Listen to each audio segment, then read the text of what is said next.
Bonjour à vous. Aujourd'hui, nous allons voir la leçon numéro 60. Les peines alternatives à la prison. Les peines alternatives à la prison permettent de sanctionner une personne sans l'incarcérer, tout en assurant une certaine forme de contrôle et ou de réparation. Voici les principales peines alternatives en France. Premièrement, on a la peine restrictive ou privative de liberté. On appelle ça un bracelet électronique, la DDSE, détention à domicile sous surveillance électronique. Les condamnés restent chez lui à des horaires déterminés. Le placement à l'extérieur, travail ou suivi dans un établissement sous surveillance, et la semi-liberté.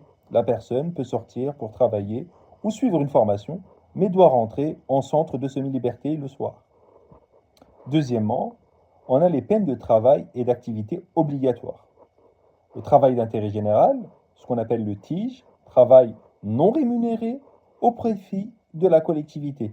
Exemple, nettoyage de rue, aide en association. On a les stages de citoyenneté, de sensibilisation, violence, conduite, parentalité, etc. On a les formations imposées pour prévenir la récidive.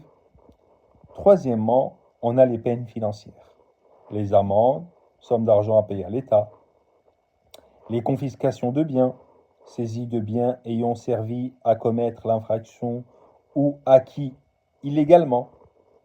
Quatrièmement, on a les peines restrictives de droit, suspension ou annulation du permis de conduire, interdiction d'exercer une profession, interdiction de paraître dans certains lieux, exemple interdiction de stade, interdiction d'entrer en contact avec la victime, interdiction de détenir une arme.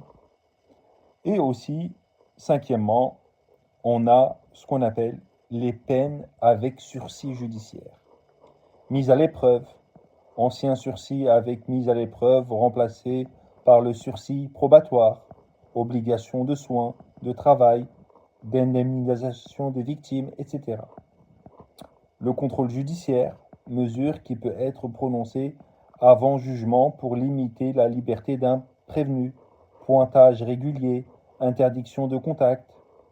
Il y a le suivi socio-judiciaire, la surveillance après condamnation, souvent accompagnée d'une obligation de soins, notamment pour les infractions sexuelles. Ces peines permettent d'éviter l'incarcération tout en maintenant une sanction adaptée à la situation du condamné et aux objectifs de réinsertion.